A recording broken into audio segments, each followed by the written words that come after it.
Eh bien bonjour à toutes et à tous et j'espère que vous avez la forme, c'est WordPress Sensei et aujourd'hui on se retrouve pour une nouvelle vidéo toujours sur WordPress où on va voir ensemble comment créer un nouveau type de contenu, donc ce qu'on appelle un post type sur WordPress.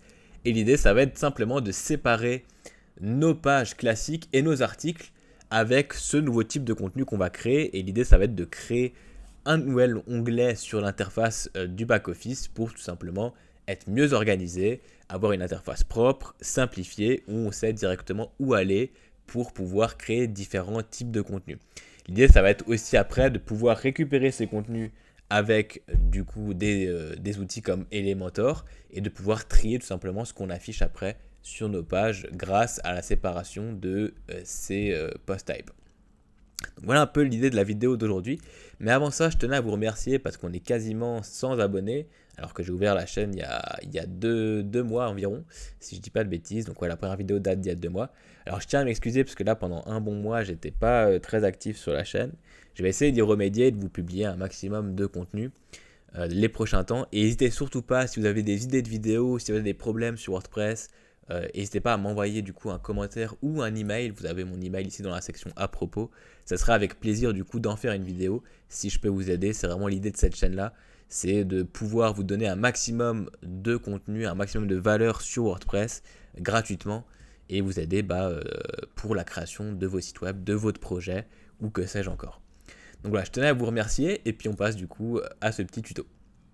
Alors pour ça, on va du coup télécharger une extension qui s'appelle Custom Post Type UI. Hop. Vous tapez Custom Post Type, ça va être la première qui va ressortir. Voilà, c'est celle-ci. Custom Post Type UI, vous voyez qu'elle est téléchargée 1 million de fois, qu'elle est très bien notée, qu'elle est souvent mise à jour aussi. C'est vraiment l'extension de référence pour ajouter un nouveau type de contenu à l'interface de WordPress. Vous allez voir que c'est très simple, on n'a pas besoin de passer par du code. Alors on peut aussi le faire du coup en passant par du code, évidemment. C'est même pas très compliqué, hein, c'est vraiment quelques lignes de code, ça va assez vite. On le verra peut-être dans une prochaine vidéo si vous êtes intéressé un peu au développement, mais là l'idée c'est vraiment de vous montrer des choses simples pour que vous puissiez les mettre en place facilement sur vos sites et vos projets. Et voilà, donc là on va juste activer cette extension qui est vachement bien, qui fonctionne très bien. Et du coup on va cliquer dessus, ici. Donc vous voyez qu'il y a un nouvel onglet qui s'appelle CPT UI, un Custom Post Type UI. Et là on va pouvoir du coup ajouter ou modifier des types de publications. Donc la première des choses à faire en fait c'est d'abord de trouver un nom pour ce type de publication. Donc par exemple, si j'ai envie d'ajouter un portfolio sur mon site web, en fait, je peux très bien appeler ce slug de publication, de type publication, portfolio. Parce que ça va être du coup la section portfolio qui va énumérer chacun de mes projets. Et ça va faire un petit listing de mes projets que je vais pouvoir récupérer avec des outils comme Elementor ou n'importe quel autre page builder ou même avec du code si vous êtes vraiment chaud en développant. Là, l'idée, ça va être qu'on va simplement donner un nom à ce type de publication. Si par exemple vous êtes une agence immobilière et que vous vendez des biens immobiliers, vous pouvez très bien mettre ici comme slug de type de publication bien immobilier. Donc là, on va simplement partir sur l'idée du portfolio. Donc le slug, ça va être l'ID qu'on va pouvoir récupérer après avec du code. Si on ne fait pas de code, si on ne fait pas de développement, ça ne servira à rien, mais voilà, il faut quand même l'indiquer ici. Et après, on va pouvoir indiquer du coup le libellé pour le pluriel de ce type de publication là. Donc là, on va simplement mettre portfolio au pluriel et libellé au singulier, portfolio au singulier. Vous cliquez sur ajouter un type de publication et là, vous voyez qu'à gauche, il y a un nouvel onglet qui apparaît qui s'appelle portfolio. Et donc voilà, maintenant on a article, portfolio et on a toujours nos pages classiques de WordPress. Et voilà, et là je pourrais très bien en créer une dizaine si j'ai envie vraiment de séparer tous mes types de contenus. Ça peut être possible, l'idée c'est pas non plus de rendre l'interface trop compliquée, l'idée c'est plutôt de la simplifier justement et de pouvoir séparer nos types de contenus. Mais voilà, si vous êtes une agence immobilière par exemple, bien immobilier, ça va suffire largement.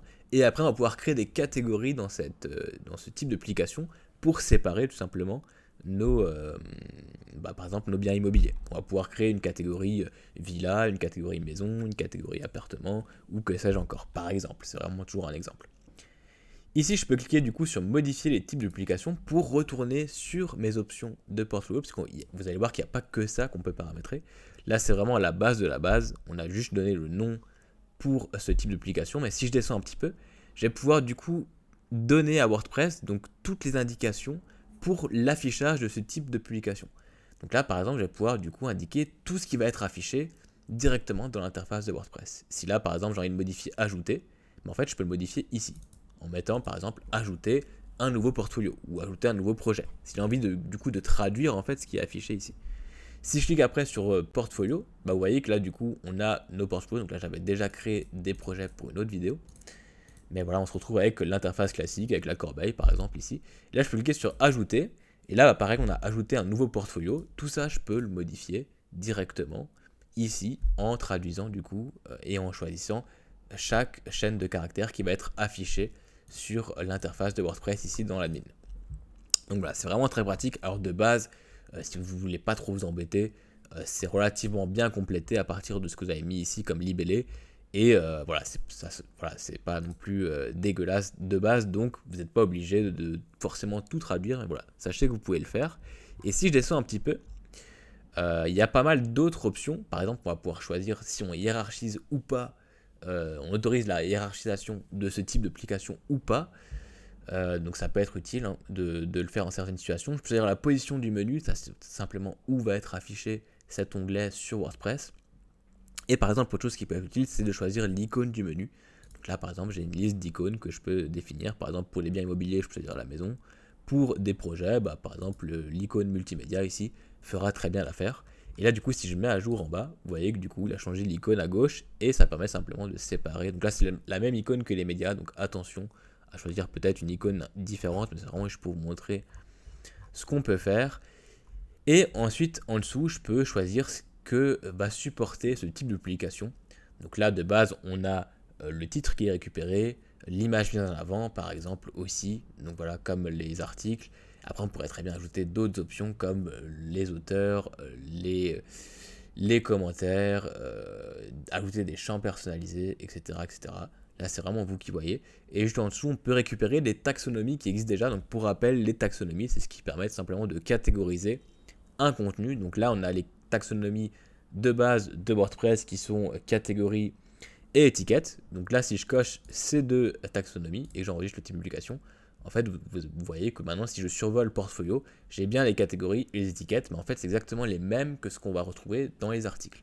Donc l'idéal, c'est quand même de créer des taxonomies qui sont différentes pour justement séparer les taxonomies des articles et de ce nouveau type de publication pour vraiment tout distinguer et bien ranger notre interface. Et donc là, on va simplement décocher ça, c'était juste pour vous montrer. Et en fait, juste en dessous, vous voyez qu'on a en plus une autre option qui s'appelle ajouter, du coup, modifier des taxonomies. Et c'est grâce à cette option-là qu'on va pouvoir, du coup, créer des nouvelles taxonomies et les attribuer à un type de publication. Donc là, je pourrais très bien, par exemple, mettre en slug de taxonomie type pour le type de projet. Donc après, par contre, si je mets des espaces ou des majuscules, comme c'est un slug, hein, pour rappel, ça va tout mettre en minuscules.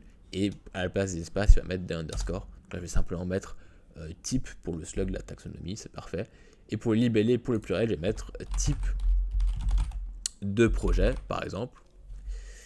Et libellé pour le singulier, on va mettre type de projet. Voilà, tout simplement. Et ensuite, on va juste pouvoir attacher cette taxonomie à un type de publication. Et là, on veut vraiment séparer du coup les taxonomies des articles de nos portfolios qu'on vient de créer. Donc on va juste cocher portfolio, on va cliquer sur ajouter une taxonomie. Et là, vous voyez que si du coup, alors là du coup, on a déjà un nom de taxonomie type qui existe déjà. Donc on va mettre autre chose. Donc on va mettre type tout simplement de type de projet. J'avais mis, hop, type de projet, hop, type de projet. Je clique sur portfolio, je clique sur ajouter une taxonomie. Là, ça a bien créé du coup la taxonomie. Et donc, si je survole portfolio, maintenant, vous voyez qu'on a les types de projets du coup qu'on va pouvoir ajouter. Et si je survole article, on a toujours nos catégories et nos étiquettes. Par contre, on n'a pas les types de projets. Donc, vous voyez qu'on a bien séparé du coup nos taxonomies. Et là, je vais pouvoir créer ma taxonomie, comme du coup les articles. Hein, c'est exactement le même principe. On se retrouve avec la même interface. Et là, je vais par exemple mettre vidéo. Après, ça peut être n'importe quel type de projet ou une musique. Ou voilà. Là, je vais cliquer sur ajouter un nouveau type de projet. Je vais aussi ajouter une musique par exemple. Hop. Et là, quand je vais créer un portfolio, je vais pouvoir choisir le type de projet ou les types de projets. Et là, je vais pouvoir choisir parmi la liste du coup. Donc là, c'est comme des étiquettes. Par contre, il faut juste les taper. Donc si je tape vidéo, hop, il va la trouver. Pareil, musique. Et après, je peux très bien publier mon projet numéro 1 avec du texte ici. je clique sur publier et mon projet a bien été publié.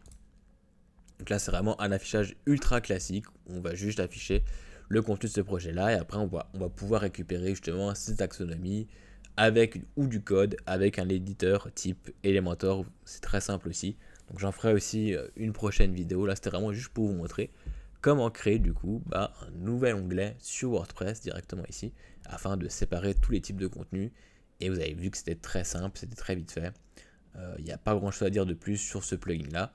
Je vous invite du coup à le télécharger, à l'utiliser si vous créez des sites qui ont besoin justement de ce type de fonctionnalité.